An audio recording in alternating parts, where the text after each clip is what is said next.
सांग जय जगन्नाथ शुभ राखी पूर्णिमा आपण मानू देखो मंदिर समस्ते गला जणे भी कौ मंदिर को जाऊँ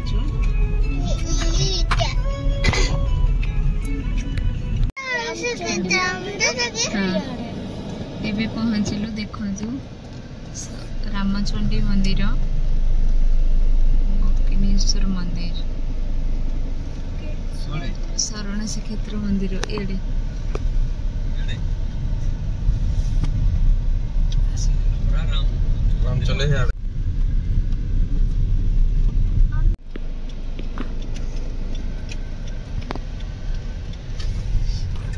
नमस्कार सांग मैंने मोर आउ गोटे नुआ वीडियो को आपन को स्वागत लक्ष्मी विष्णु ब्लॉग्स को। तो आम एवं पहुँची गलु गोकर्णेश्वर मंदिर ये हूँ रामचंडी मंदिर पाखे ही आसूची शरण श्रीक्षेत्र पाखे भी आसूची। तो आपन को एवं देखा चाहूँगी ये शरण श्रीक्षेत्र बाँ को पशो गोकर्णेश्वर मंदिर। तो ये आम बुली आसूँ राखी पूर्णिमा उपलक्षे गोकर्णेश्वर मंदिर रे एबे आमे पहुँची गलु एबे। तो एठू सारिकी आमे शरण श्रीक्षेत्र जीवु तापर आपन को रामचंडी मंदिर भी देखेबी। तो मंदिर को समस्ते बाहरिलु सकाल सकाल आसथिलु आपन भी केबे आसिले तीनोटी जगह आपन आराम से बुली पारिबे रामचंडी गोकर्णेश्वर मंदिर आ प्रथमे लास्ट रे शरण श्रीक्षेत्र भी बुली पारिबे। शरण श्रीक्षेत्र बहुत बढ़िया जगह तो आपन भी केबे आसंतु।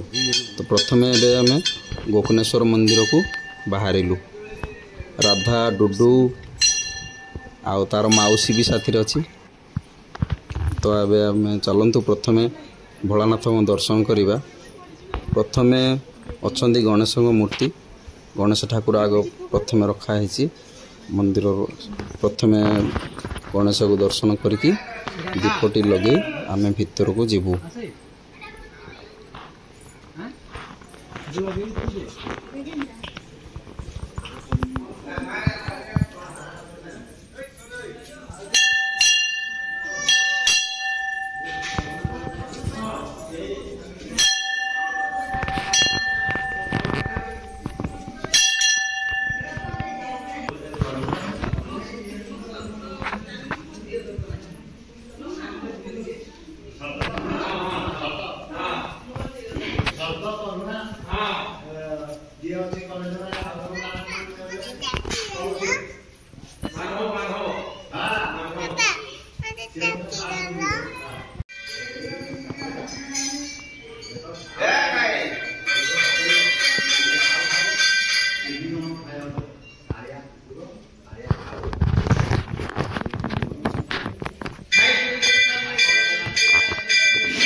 ଭୋଳାନାଥଙ୍କ ଚାରିପାଖେ ବହୁତ ସୁନ୍ଦର କାରୁକାର୍ଯ୍ୟ ହେଇଛି ଆଉ ସବୁ ଦେବାଦେବୀ ଏଠି ରଖାଯାଇଛି।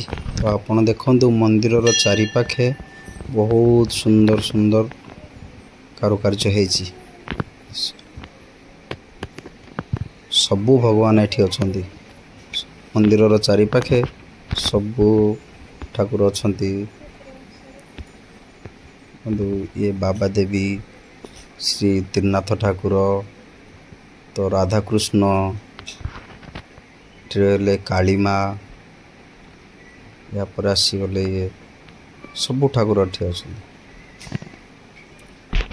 ବିଷ୍ଣୁଙ୍କର 10 ଅବତାର ବି ଏଠି ଲଗାଯାଇଛି।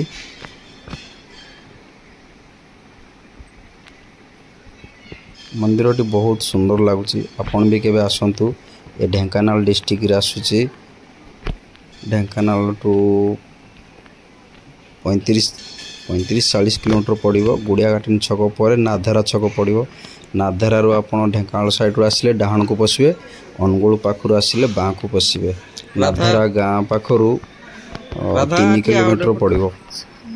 ତ ସେଠି ଆପଣ ଆସିଲେ ବି ଶରଣ ଶ୍ରୀକ୍ଷେତ୍ର, ରାମଚଣ୍ଡୀ ଓ ଇଏ ଗୋକର୍ଣ୍ଣେଶ୍ୱର ମନ୍ଦିର ପଡ଼ିବ। ତ ଆମେ ବି ଏଠି ଫାର୍ଷ୍ଟ ଟାଇମ୍ ଆସିଥିଲୁ, ତ ଜାଣିନଥିଲୁ ଏଠି ଏମିତି 3ଟି ଜାଗା ଅଛି। ଏବେ ଆମର ମନ୍ଦିର ବୁଲା ସରିଲା, ପୂଜା ବି ସରିଗଲାଣି। ତ ଆମେ ଏବେ ବାହାରିବୁ ଶରଣ ଶ୍ରୀକ୍ଷେତ୍ର। ତ ଆପଣ ନେକ୍ସଟ ଭିଡ଼ିଓକୁ ଦେଖିଲେ ଶରଣ ଶ୍ରୀକ୍ଷେତ୍ର ଦେଖିପାରିବେ। ତ ଏବେ ତ ଆମର ଗୋକର୍ଣ୍ଣେଶ୍ୱର ମନ୍ଦିରର ପୂଜା ସରିଗଲାଣି। ତ ଏଠୁ ଆମେ ଭୋଗ ଖାଇ ଶରଣ ଶ୍ରୀକ୍ଷେତ୍ରକୁ ବାହାରିବୁ। ନମସ୍କାର, ଜୟ ଜଗନ୍ନାଥ। ମୁଁ ଆଉ ଥରେ କହିବାକୁ ରଖୁଛି, ଆପଣ ଢେଙ୍କାନାଳ ପାଖରୁ ଆସିଲେ 30-35 କିଲୋମିଟର ପଡ଼ିବ। ଆଉ ଅନୁଗୁଳ ପାଖରୁ ଆସିଲେ ସେଇ 40 କିଲୋମିଟର ଭିତରେ ହିଁ ପଡ଼ିବ। ଏ ମଝି ଜାଗାରେ ଆସୁଛି ନାଧେରା ଗାଁରେ ହିଁ ଭିତରେ ହିଁ ଆସିବ ରାମଚଣ୍ଡୀ ମନ୍ଦିର। ରାମଚଣ୍ଡୀଠୁ 1 କିଲୋମିଟର ପରେ ଗୋକର୍ଣ୍ଣେଶ୍ୱର ମନ୍ଦିର, ସେଠୁ 1 କିଲୋମିଟର ପରେ ଶରଣ ଶ୍ରୀକ୍ଷେତ୍ର। ତ ଜଗନ୍ନାଥଙ୍କର ସେଇ ଧାମଟି ନୂଆ ଏବେ କାମ ଚାଲିଛି। ଆପଣ ପାର୍ଟ 2ରେ ଶରଣ ଶ୍ରୀକ୍ଷେତ୍ର ମନ୍ଦିରଟି ଦେଖିପାରିବେ। ତ ଆମେ ଏବେ ବାହାରିଲୁ ଶରଣ ଶ୍ରୀକ୍ଷେତ୍ରକୁ। ତ ଚାଲନ୍ତୁ ନେକ୍ସଟ ଭିଡ଼ିଓରେ ଆପଣ ଶରଣ ଶ୍ରୀକ୍ଷେତ୍ର ଦେଖିପାରିବେ। ଏ ଭିଡ଼ିଓଟି ବହୁତ ଲମ୍ବା ହେଇଯିବ, ତେଣୁକରି ଭିଡ଼ିଓଟି କରିନି। ନେକ୍ସଟ ଭିଡ଼ିଓରେ ଆପଣ ଦେଖିବେ ଶରଣ ଶ୍ରୀକ୍ଷେତ୍ର ମନ୍ଦିର। ଏବେ ବାହାରିଲୁ ଜୟ ଜଗନ୍ନାଥ। ଶରଣ ଶ୍ରୀକ୍ଷେତ୍ର ଦେଖିବା। ମୁଁ ତ ପ୍ରଥମ ଥର ଆସିଛି। ଆପଣମାନଙ୍କୁ ଚାଲନ୍ତୁ ଦେଖିବା। ମୁଁ ବି ଦେଖିବି, ଆପଣମାନଙ୍କୁ ବି ଦେଖେଇବି।